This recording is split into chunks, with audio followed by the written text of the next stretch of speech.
Alright folks, back on another episode of the Jeep on Legendary Fab here. Gonna crack open the door. Gonna change rolls a little bit from the motor and start working on a little bit more of the actual fabrication of the Jeep. So, don't mind my poor body work, never really done Bond or anything before, so I just filled a little crease right here where I've relocated the fender. Primered it. I don't know if it's gonna go black, bed liner, or whatever. But for now, it won't rust. That was the goal. So, gonna look at this piece right here. This is the passenger side door sill. I built from, it's hard to see. There's a little hole right here.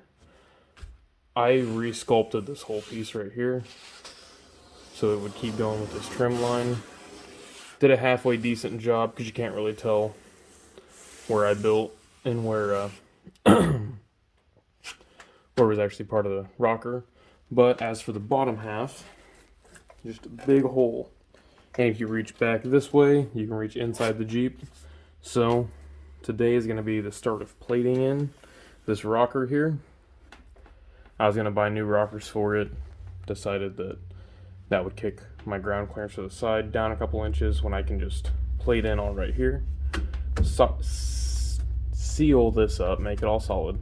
And then my rocker, or my rock sliders, rather, I'm going to build to run down the length of this. This is also going to cut off. This is a spring or a spring mount for when it had leaf springs in it. This was all rusted out. Rebuilt this piece to a more desirable shape for what I was going for on the Jeep. So it is kind of going to go up here and then kick back down. I have already cut one of the pieces for it. A little crude, but it's not gonna be perfect. It's just gonna sit in here like this. I'm gonna get a light over here for y'all so it's not as shitty looking. But it'll just plate in, and then we'll just go probably a few feet down, and then I'll cap it, and I'll worry about the rest later. I don't have a ton of 16 gauge left, so I'm not gonna go buy another sheet just to use half of it and then have to pack it back. So I'm gonna get some light over here, get this one tacked in, and then we'll build the next piece together.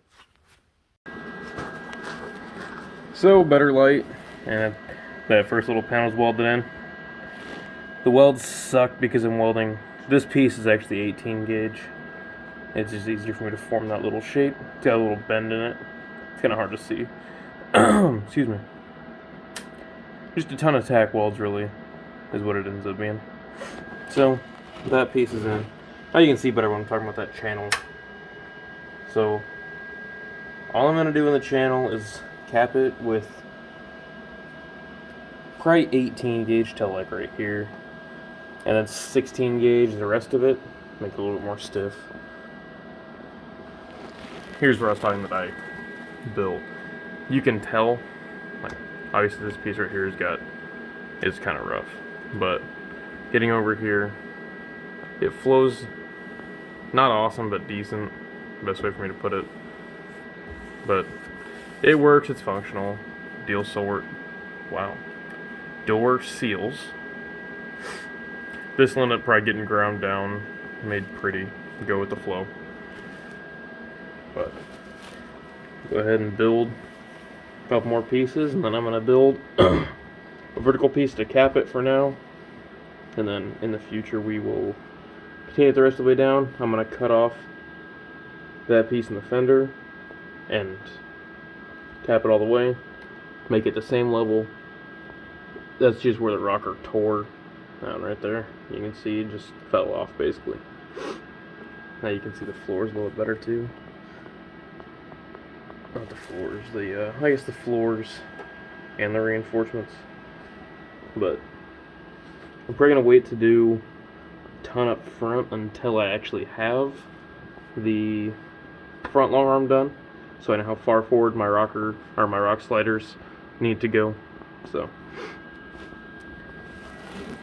we will build another piece and continue on working on this.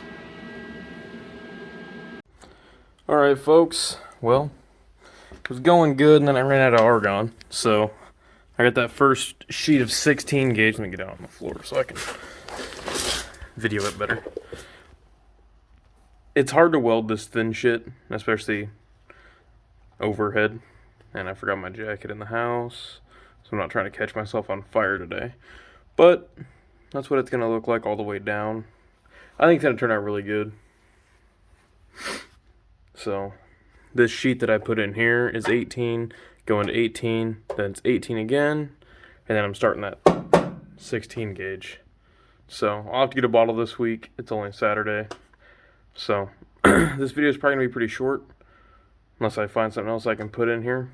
But that's pretty much that. I mean, there's not a whole lot left I can do, like I said. But I do plan on running it all the way down. And it's going to make the belly look pretty good. Obviously, I'll grind down the weld, make it all smooth, so there's nothing for it to catch on. But I really think it's going to turn out pretty good underneath here.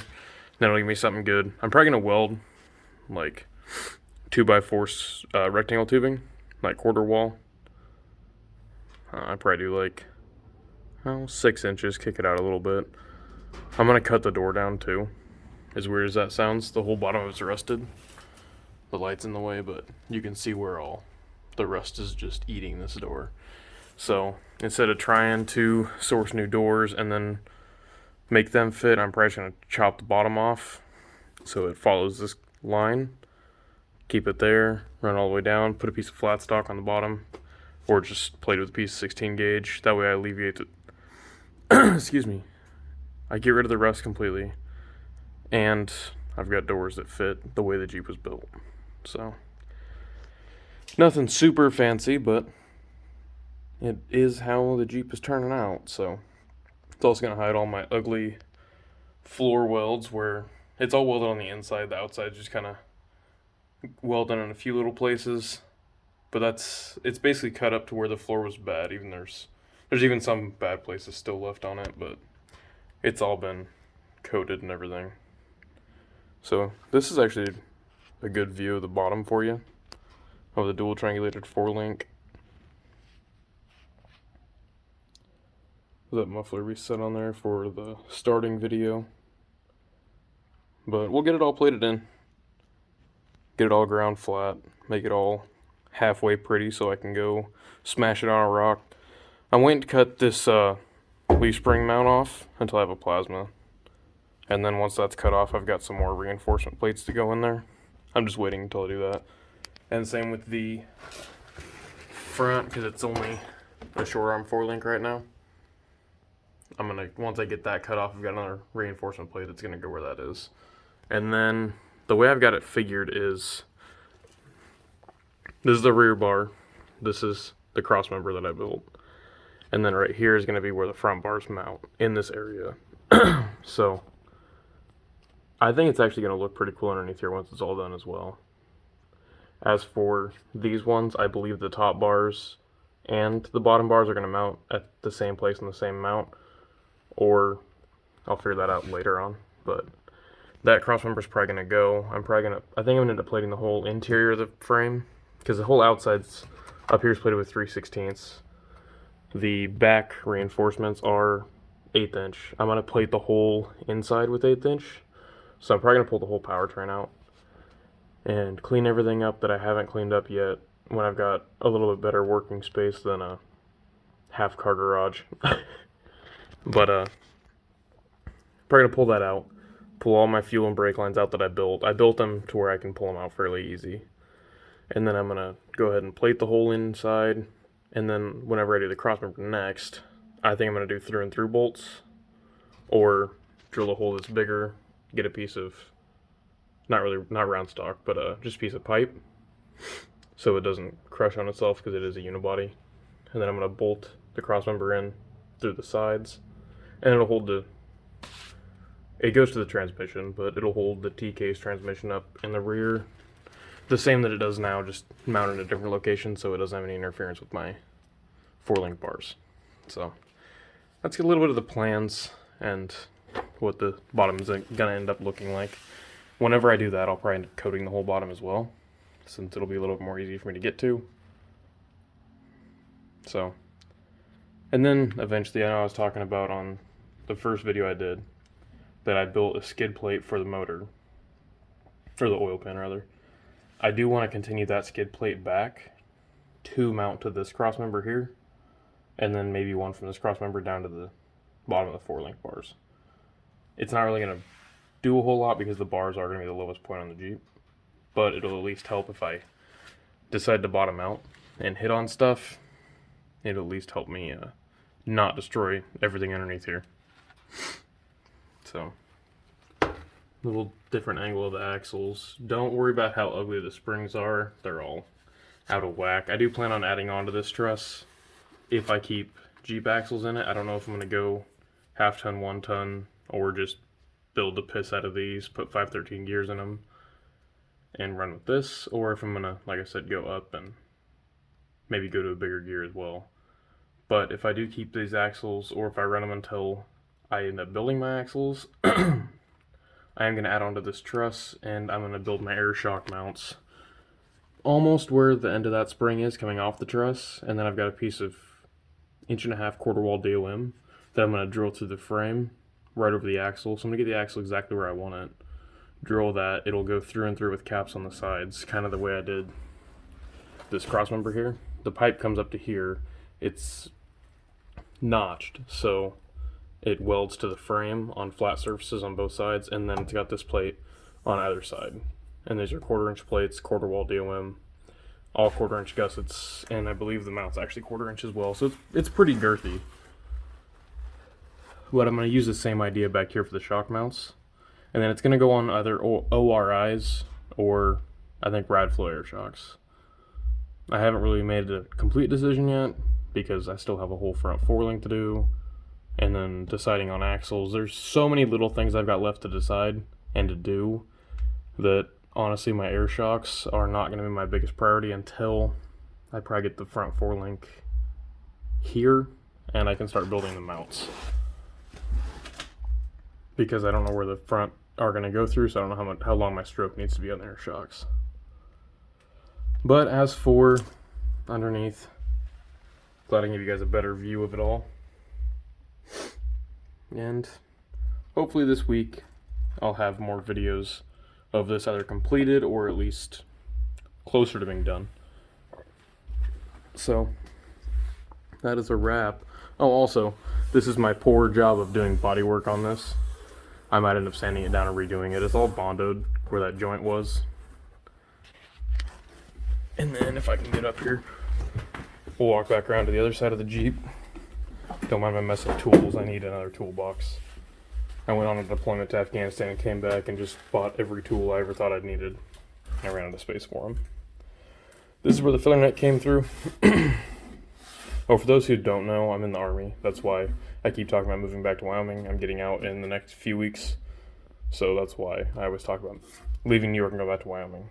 Just a little insight on who I am. But this is where the filler net came through. I haven't sanded the Bondo yet, obviously, but it feels a lot more smooth for what it was. And then up here, this is where the fender got relocated. I think I did this one a little bit better than the other side. It feels a lot straighter. I won't know until I sand it. But here's a look at this side. All the angles aren't exactly the same, but at the end of the day, they're probably not going to last very long anyway. And then same with this piece here. We rebuilt this. It was all rusted out pretty much from behind the door here all the way back. This was all rusted out. So it's not getting gorgeous body work, but it's going to get some. Also, this side isn't painted yet. But I don't think I showed this in the last one either. This is my nice little Amazon steering wheel. I'll have to get a better video of that, but it's nothing fancy. It's a little less than desirable. It's not the strongest thing in the world, but there's a little bit better oversight on the Jeep. Updates on what's going on. So suppose that will be all for this video. Thank you all for watching. If you guys have any tips on what I can do better on my videos, I'm all ears. Throw in the comments. I also just started a Patreon, so if you want to go there, it's Legendary Fab. If you want to help me support the channel, can help support the Jeep build. and maybe we can get this thing done a little bit sooner than we would be able to off of just normal paychecks. So, thank you all for watching and staying till the end, and have a good one.